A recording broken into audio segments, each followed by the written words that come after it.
Hello pilots, R1 here. I recently released a video on the BFGs, or Big Flying Guns of Germany. And it was a pretty fun video.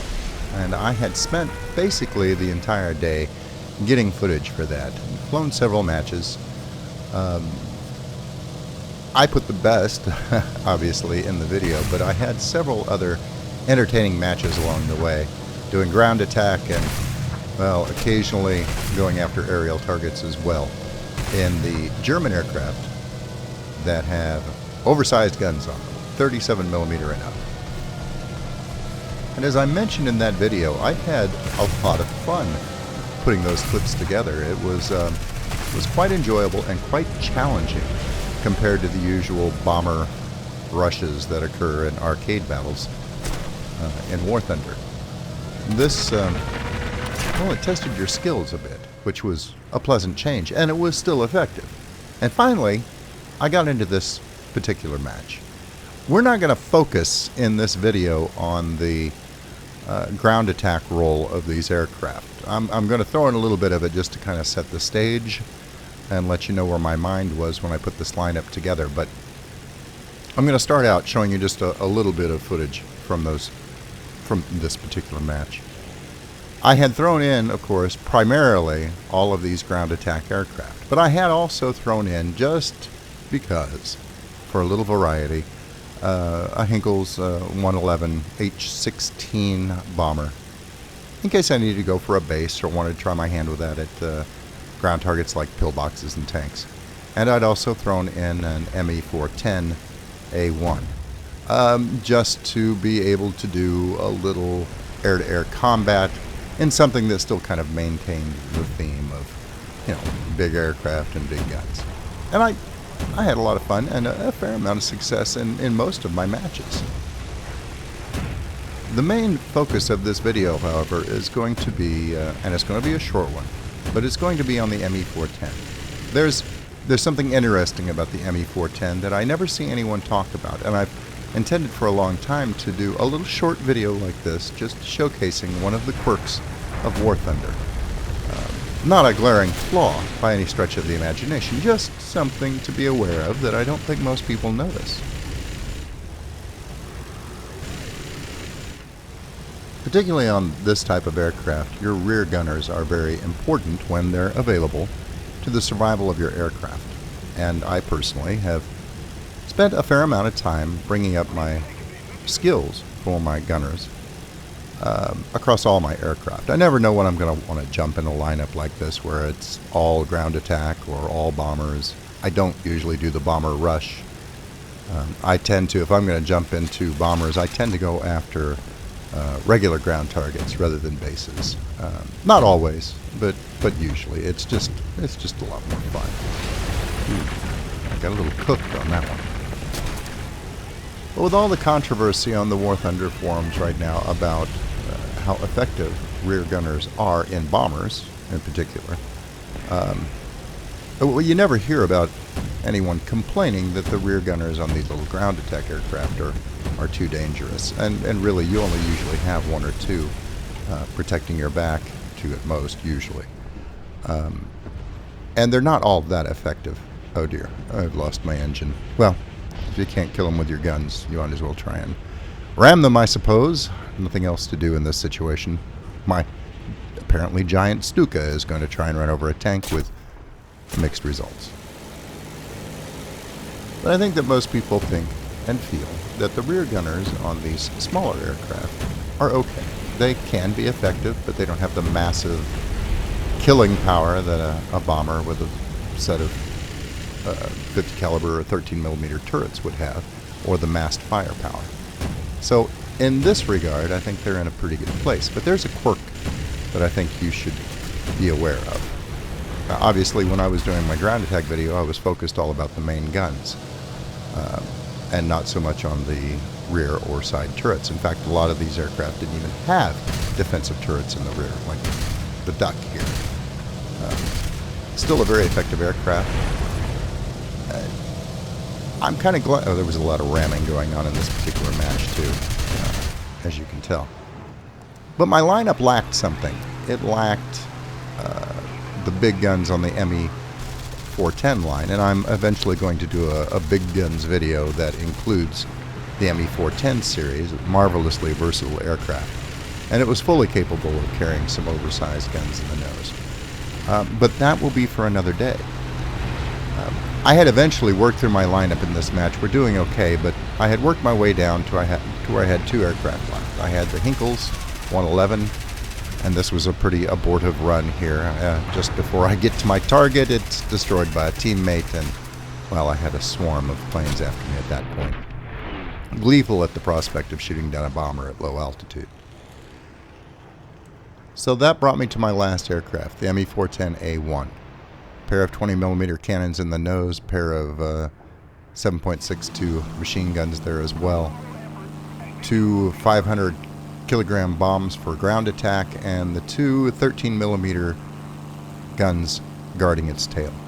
Now look real close. You notice there's one gunner back there, controlling both of those remote control turrets. They're a wonderful design. But keep in mind, there's only one gunner that controls both those turrets. But if you look at any of the ME-410 line, you'll notice that when you bring up your crew skills to check and see what you need to pilot this aircraft effectively and to man all the rear turrets properly, you're going to notice something a little unusual about the ME-410 line. When you go up to the Gunners tab and pop on it, how many gunners do you need? 2. You have to have a minimum of 2 gunners to use those rear turrets to full effect. And yet, in reality, you only have 1 rear gunner, and he operates both of those turrets by remote control, which is a fabulous design, by the way. One I think Jingles pointed out in a video not too long ago. That's one that the Russians copied, and hell, probably most of the air forces in the world copied in one way or another eventually, because it's an excellent design, particularly with the field of fire these 2 remote control turrets offered on the rear of the ME-410. They had a great field of fire and only needed 1 crew member to operate them both. Now, this is not a game-breaking flaw or something that you should beat up Gaijin over. There's my ground attack component, my 500 kilogram bombs in play there. The rest of this airplane is set up for aerial attack. That's what my ammunition is designed to do in this case. And in arcade mode, the ME-410 can do a pretty good job. It gives it enough agility to where it can compete favorably with a lot of the fighters, particularly in a big furball, because it can absorb some punishment at the same time. But, back to my main thought there, this isn't something that I want you guys to go and beat Gaijin up on the forums about. It's not a big deal. It's pretty apparent why this has to be done with the current game mechanics in place. Each one of those turrets on the left and right side of the fuselage targets independently, just like a fully articulated turret would be on any other bomber or ground attack aircraft. But I strongly believe, you see, they're tracking in different directions there. I strongly believe that the way the game code is written, to have an independently targeting turret, regardless of in reality whether there was 1 gunner or 2,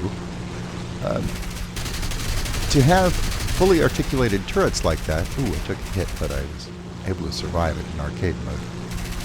You have to have 2 separate slots for a gunner in the game code. That's how they achieve the independent targeting. 1 gunner per turret to target. Now, this is obviously a flaw that should be corrected at some point. It's not a big deal, but when you're picking an ME-410, you need to be aware of it. Don't just say, 1 gunner, I got it covered, because if you don't go and check it and make sure that your crew slot can handle 2 gunners, you're going to be taking penalties the entire time that your crew is firing those weapons. Something to be aware of, not a game breaker. Now, as Jingles pointed out in his video, the ME-410 had some serious issues when it was used in real combat. And those issues do come into play in realistic and especially in simulator battles.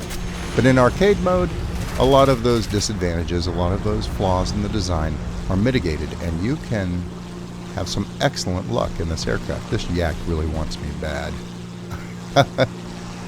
We're going to get into a turn fight, believe it or not, in an ME-410, and my turrets are going to work him over as best they can. Look at the angle of fire on those things. I can keep this turn up all day and still be applying a tremendous amount of firepower to the rear. Now, I don't have to rely on them. Fortunately, my teammates are there. Actually, a huge swarm of my teammates are there. And eventually, they will manage to overcome this yak. Although, for a while, I think I may have to go back and give them a hand. But they managed to bring him down, fortunately. As I said, I will probably devote a video to ground attack aircraft, the bigger guns, that includes the ME-410 ground attack specialized aircraft. And I will probably do a video at some point in time that is strictly based around ME-410s. I'm out of position to do anything else. I'm going to just take some shots at this tank. The 20mm cannon on this, especially with this ammunition, is completely ineffective against them, which is unfortunate. But I end up facing off with a Spitfire, and as I said, ramming was very prevalent in this particular match, unfortunately. I try to get out of the way, but I'm just a hair too slow. But anyway, something to be aware of. Keep an eye out for the ME-410 video that I intend to do. They are an interesting aircraft in arcade especially, but also in realistic battles. And we'll see what the future holds with that. This match ended up pretty good, and we will win it just a minute or so later. I exited out just so I could capture this screen for you and move on to the next match. But that's it for now. Thanks for listening to my ramblings. All you new subscribers, hey, thanks for signing on. We'll try and keep you entertained. And until I see you folks again, good hunting.